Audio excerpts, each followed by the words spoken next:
Ibihe byiza cyane kuri wowe udahwema kudukurikirana umunsi ku wundi n'iby'agaciro, komeza uzajya udukurikirana natwe ntabwo tuzahwema kuguhereza amakuru y'imyidagaduro azajya abagezweho, haba amakuru yo mu Rwanda, muri Afrika ndetse no ku isi hose. Reka nizere ko umeze neza cyane kandi ibihe byose urimo bikomeje kugenda neza cyane, nanjye meze neza cyane. Amazina yanjye nitwa Ikuyishimwe Emmanuel, hanyuma ndagusaba n'ubundi cya kintu mpora ngusaba no gukora subscribe kuri Kigali YouTube, hanyuma ugakana n'akazogera kugira ngo hatazagira inkuru n'imwe izajya igucika. Hanyuma inkuru ngufitiye uyu munsi ni inkuru itari nziza habe na gatoya. Yitwa Titi Brown, n'umuchoreographer cyangwa se umubyinnyi wabigize umwuga ukomeye cyane mu gihugu cy'u Rwanda. Mwese murabizi ko yafunzwe, ubu ngubu ari muri gereza. Hanyuma ntabwo ibyo ngibyo ari byo ngiye kugarukaho, usibye ko n'ubundi ndibuze kubahereza updates cyangwa se uko ibintu bihagaze kugeza ubu ngubu. Ariko yandikiye ibaruwa nyarwanda inosa cyangwa se Yago, ibaruwa iteye agahinda.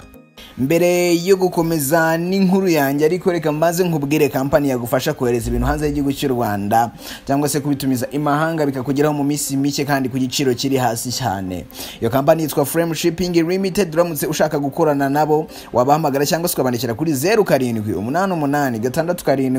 0788678790, hanyuma bakagufasha ibintu byose bikagenda neza cyane. Twari turi kuvuga kuri iyo baruwa Titi Brown yandikiye nyarwanda inosa. Ni ibaruwa iteye agahinda cyane, ndibuze nayo kuyibasomera. Reka tubanze tunyure mu biri kuvugwa cyangwa se mu byatumye Titi Brown afungwa. Titi Brown ni umubyinnyi wari umaze kubaka izina mu gihugu cy'u Rwanda kubera ko yakoze mu ndirimbo nyinshi cyane.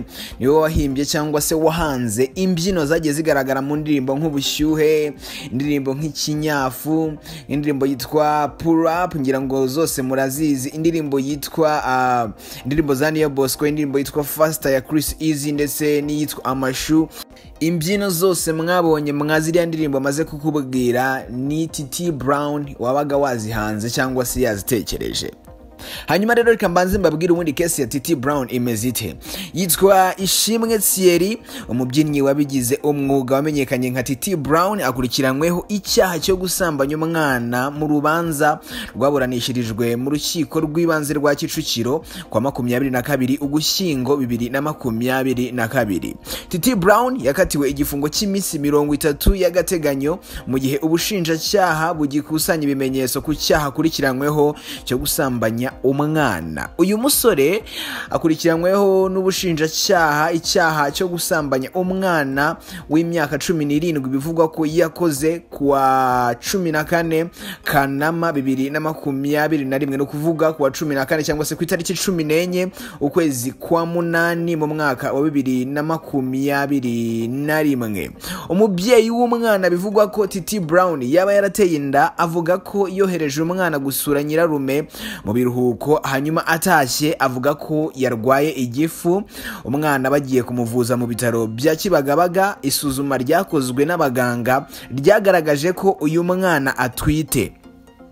Umwana abajijwe uwamuteye inda yavuze ko yagiye gusura Titi Brown mu karere ka Kicukiro, umurenge wa Kigarama, bikarangira amusambanyije. Mu iburana Titi Brown yahakanye iki cyaha, icyakora yemera ko uyu mukobwa bahuye, ariko ahakana ko uyu mukobwa atigeze yinjira mu nzu iwe.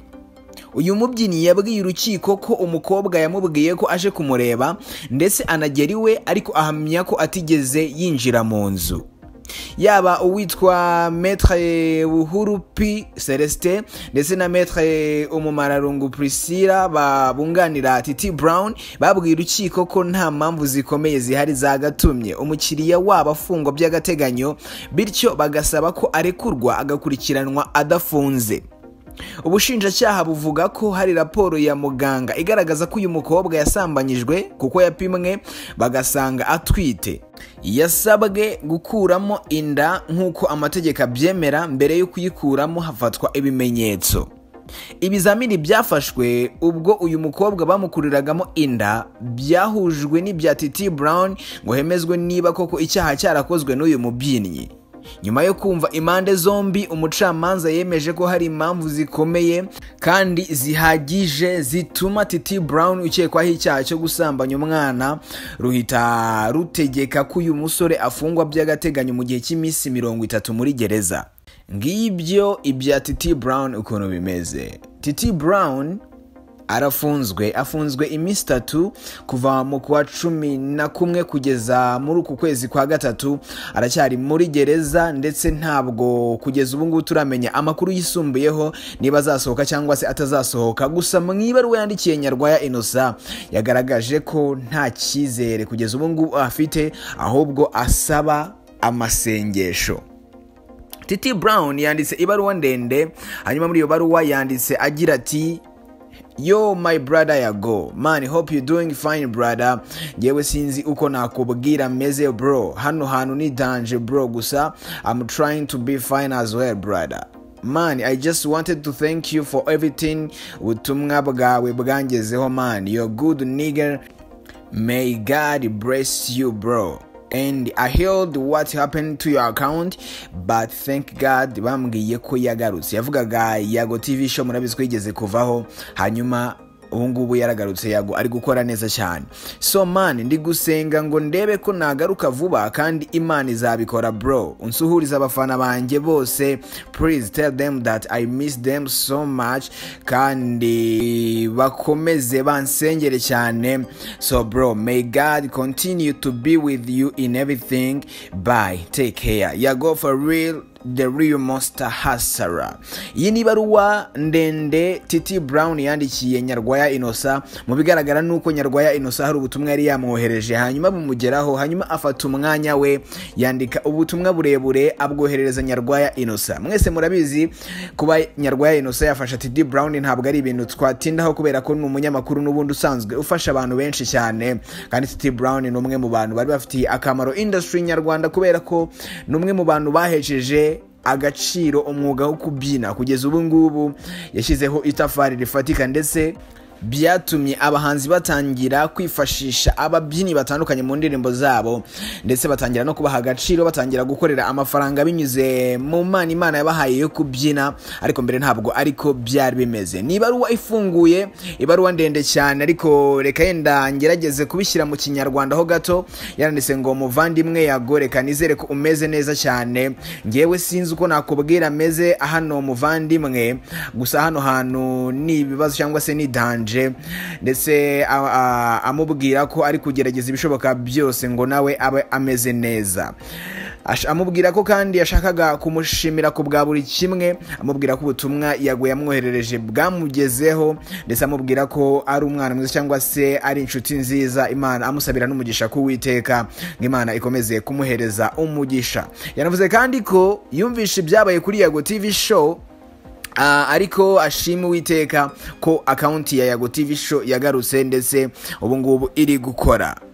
Ariko akomeza anavuga kandi ko ari gusenga cyane ngo arebe ko yagaruka vuba, kandi afite icyizere cy'uko Imana izabikora.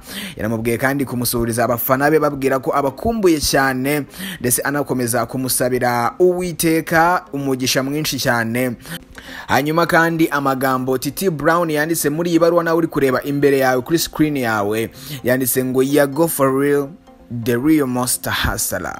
Reka dushimire cyane Nyarwaya Innocent we wafashije uyu mubyinnyi Titi Brown uri mu bihe bitamworoheye.